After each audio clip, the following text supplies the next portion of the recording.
Hello everyone, welcome back to my channel happy moments. तो last part में हम लोग देखे थे ईवो साउजन से कहता है वही उसका क्रिएटर है और ये सुनते ही साउजन उसके ऊपर बहुत ज्यादा गुस्सा हो जाता है। तो ज्यादा बात ना करते हुए इस पार्ट को हम लोग शुरू करते हैं। ईवो अपना पेन छुपाते हुए जान से सॉफ्टली कहा, प्लीज जान डोंट क्राई। फर्स्ट टाइम जब तुम मुझसे मिले थे तब से मैं तुमसे कोई झूठ नहीं कहा। जो टैटू तुम्हारे कानों में है वो मेरा है। इसका मतलब मैं ही तुम्हारा क्रिएटर हूँ, मैं ही तुम्हारा मास्टर हूँ। लेकिन मैं सच में नहीं जानता तुम्हारे साथ क्या हुआ था और ये सब कैसे हुआ। लेकिन मैं जब तुमसे कहा था आई लव यू, वो मैं दिल से कहा था। ये बिल्कुल सच है जान, और यही वो रीजन है जिसलिए मैं कहा था तुम मेरे मौत का कारण बनोगे। ये भी बिल्कुल सच है। अगर तुम चाहोगे तो मैं तुम्हारे हाथों से मरने के लिए तैयार हूँ जान। ये कहते हुए ईवो थोड़ा देर के लिए वेट करने लगा। ये सब सुनते हुए करीब 2 मिनट बाद जब जान थोड़ा सा शांत दिखने लगा, ईवो अपने राइट हैंड से जान के फेस को टच किया। लेकिन इस टाइम जान उसके टच को रिजेक्ट नहीं किया। तो ईवो जेंटली अपने थंब से जान के दोनों गालों में बहने वाला आंसू को पोंछने लगा और कहा, प्लीज जान डोंट क्राई। जान कुछ मोमेंट के लिए ईवो की तरफ देखता रहा, फिर उससे पूछा, तुम्हारा चोटे अभी कैसा है?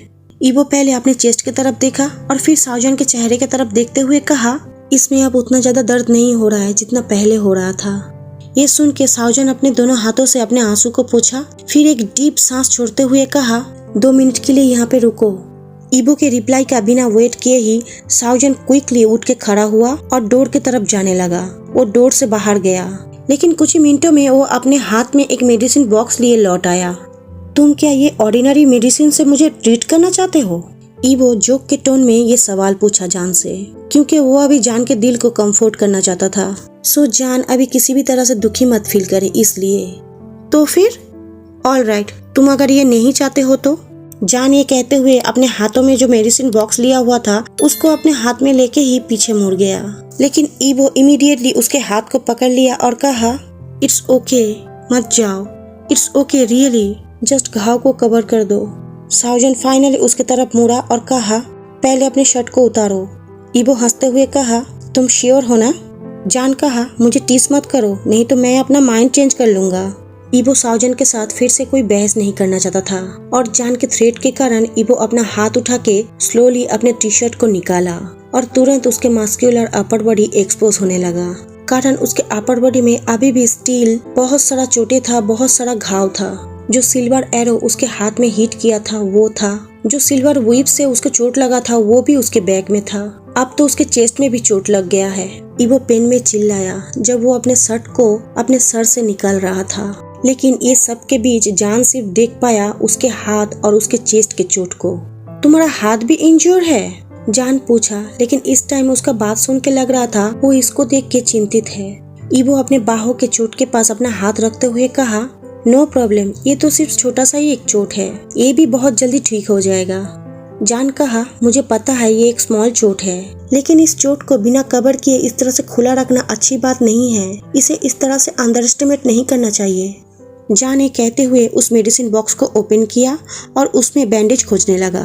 लेकिन उस बॉक्स में बस थोड़ा सा ही बैंडेज बचा हुआ था, पर अभी उसे बहुत सारा बैंडेज की जरूरत था ईवो के चेस्ट के चोट को ट्रीट करने के लिए और उसे कवर करने के लिए। सो वो अपने वार्डरोब के पास गया और बैंडेज की जगह कुछ और चीज खोजने लगा। वो वार्डरोब से एक हैंकरचिप लेके आया। इस बॉक्स में ज्यादा बैंडेज नहीं है, तो मुझे जस्ट इस चीज से तुम्हारे चोट को पहले कवर करने दो। जान बेड के साइड पे फिर से बैठते हुए ये कहा और ईवो के चोट को ट्रीट करने लगा। इसके अलावा जान ईवो के आउटसाइड के चोट में कौन सा ऑइंटमेंट लगाए ये चूज करने में बहुत ज्यादा कंफ्यूज दिख रहा था। सो जान को ऐसे देखते हुए ईवो कहा, इसमें से कोई भी एक पिक कर लो, इसमें कोई प्रॉब्लम नहीं होगा। जान कहा, तुम श्योर हो? ईवो नोट किया। तो जान कहा, ओके, अपने हाथ को आगे बढ़ाओ। जान ईवो के थोड़ा सा क्लोज गया उसके हाथ को ट्रीट करने के लिए, लेकिन फिर भी उसको ट्रीट करने में थोड़ा सा डिफिकल्टी हो रहा था। सो वो फाइनली ईवो के साइड में जाके खड़ा हुआ और उसके हाथ को ट्रीट करने लगा। पर उस मोमेंट में वो ईवो के बैक के चोट को पूरा देख लिया। तुम्हारे बैक में इतना सारा चोट क्यों है? जान ने पूछा, लेकिन वो अपने सरप्राइज एक्सप्रेशन को बिल्कुल छुपा नहीं पाया। तो ईवो कहा, ओह ये कोई प्रॉब्लम नहीं है। ये कैसे होगा कि कोई फर्क नहीं पड़ता? क्यों तुम हमेशा चोट को अंडर एस्टिमेट करते हो? जान ये सब देख के अपसेट था। सो वो अनजाने ही ईवो से कंप्लेन करते हुए ईवो के नेकेड शोल्डर पे एक हिट किया और फिर से दूसरे ही पल कहा, आई एम सॉरी, मैंने तुम्हें हिट किया, क्या तुम्हें पेन हो रहा है? एकदम भी नहीं, ईबो हंसते हुए कहा, क्योंकि वो इससे एकदम भी पेन महसूस नहीं कर रहा था। अब जान ईबो के चोट को ट्रीट करने के बाद ईबो के शोल्डर के स्किन को पिंच करते हुए कहा, अब से इधर उधर गड़बड़ करते हुए मत फिरना। ये सुनते ही ईबो थोड़ा सा हंसा, लेकिन वो बहुत ज्यादा ग्रेटफुल था कि जान फिर से वो पुराना जान बन गया था, जहाँ पे वो बहुत ज्यादा डर रहा था कि शाओजन सब कुछ जानने के बाद उसके ऊपर बहुत ज्यादा गुस्सा हो जाएगा और शायद उसे छोड़ने का चूज करे।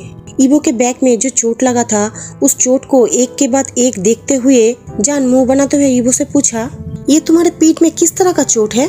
इससे तुम जरूर बीमार हो, तुम कैसे इस तरह से हर्ट हुए हो?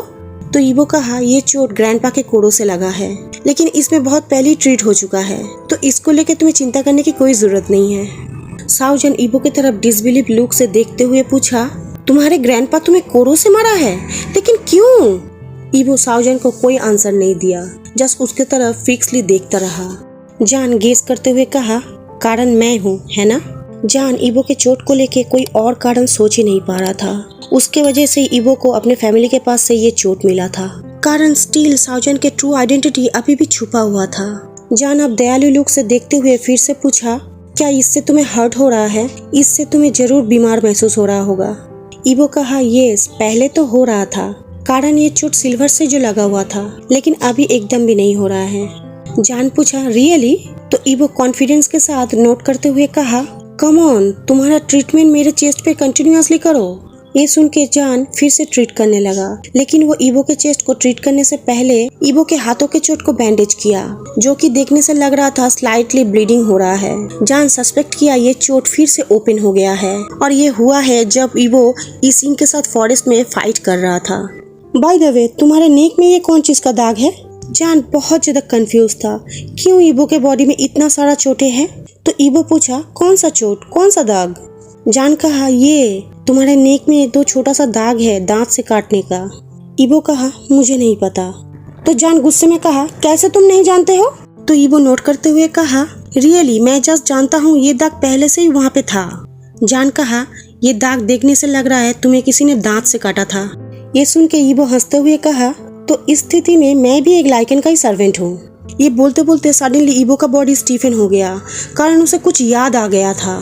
क्या ये पॉसिबल है? यही बात उसके माइंड में अभी चल रहा था, और वो बस जान की तरफ देखे जा रहा था। जान ईबो को देख के कहा, ईबो क्या हुआ है? प्लीज इस तरह से मुझे मत डराओ। जान का बात सुन के ईबो अपने होश में आया और कहा, सब कुछ ठीक है, लेकिन अभी भी उसे देख के लग रहा था वो कोई चीज को लेके बहुत ज्यादा सोच रहा है।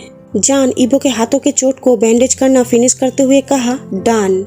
ईबो थैंक यू कहा और जान के किए हुए बैंडेज की तरफ देखा, लेकिन वो बैंडेज की तरफ देखते ही स्टैंड हो गया।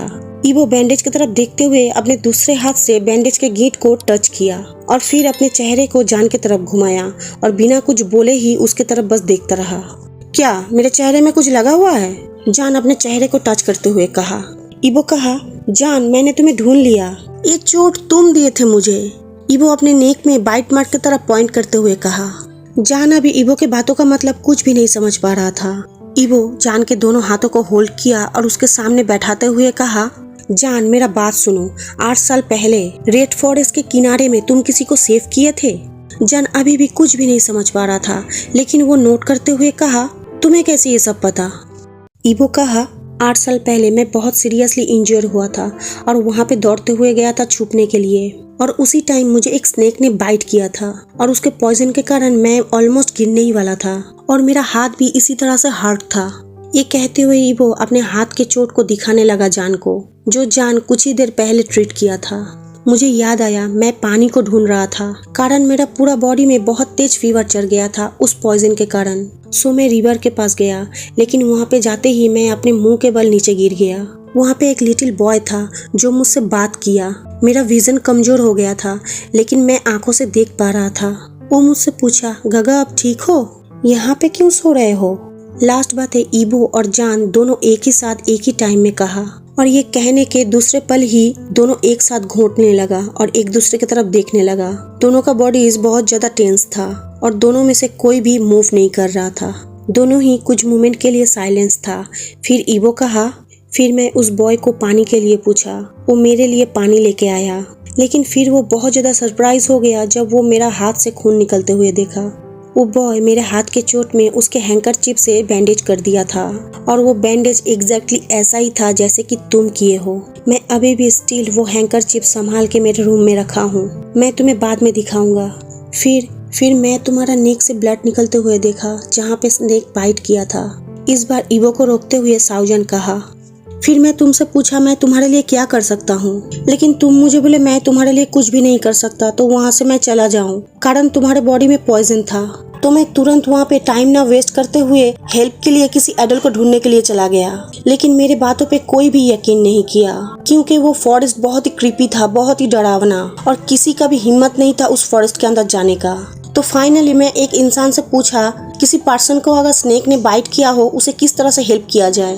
तो वो इंसान ने कहा मुझे मुंह से शक करके वो पॉइजन को बाहर निकालना पड़ेगा और यही बस एक रास्ता है। उसके बाद मैं तुम्हारे पास आया और मैं देखा तुम बेहोश हो गए हो और तुम्हारा नेक पूरा ब्लू हो गया है। सो मैं तुम्हारे बॉडी से वो पॉइजन शक करके बाहर निकालने लगा और उसी में एक्सीडेंटली मैं तुम्हारे नेक में बाइट कर दिया, लेकिन इसके कारण और जल्दी तुम्हारा पॉइजन बाहर निकलने लगा। उसके बाद मैं जब तुम्हें सेव कर लिया फिर मुझे फील होने लगा मेरा बॉडी बहुत ज्यादा हॉट हो गया है, जैसे किसी आग में जल रहा है, और इसी के कारण मैं सोचा मैं अगर पानी के अंदर जाऊंगा तो मेरा बॉडी का हेड गायब हो जाएगा, लेकिन ऐसा बिल्कुल भी नहीं हुआ और लास्ट में मैं रिवर के पानी के साथ बह गया कारण मैं रिवर के पानी के बहुत गहराई में चला गया था और मेरा पैर का पकड़ भी छूट गया था।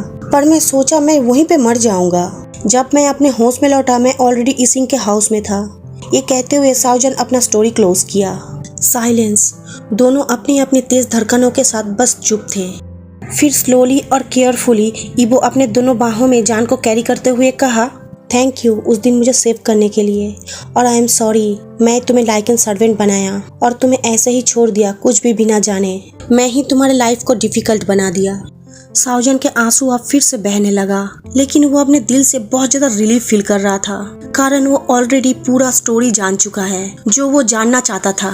जान स्लोली अपने दोनों हाथ उठाया और ईवो को हक किया, लेकिन यहाँ पे उसके पास कोई वर्ड ही नहीं था कुछ बात करने के लिए। उसे पता ही नहीं ऐसे मोमेंट में उसे क्या बोलना चाहिए। सो वो जस्ट ईवो को हक करते हुए उसके शोल्डर पे रोता रहा। ईवो भी फील कर पा रहा था जान के आंसू उसके शोल्डर पे टपक रहा था, और ऐसे ही कुछ समय के लिए दोनों ही सिंपली हक करते हुए साइलेंस था। पर थोड़ी देर बाद जान अपने हक से ईवो को रिलीज किया कारण उसे याद आ गया था उसे तुरंत ईवो के चेस्ट के चोट को बैंडेज जो करना है। तुम्हारे चोटों को इमीडिएटली बैंडेज करना चाहिए। ये कहते हुए जान अपने आंसू को पोंछ लिया और अपने हाथों में बैंडेज उठाते हुए ईवो के चेस्ट के चोट को नीटली कवर किया।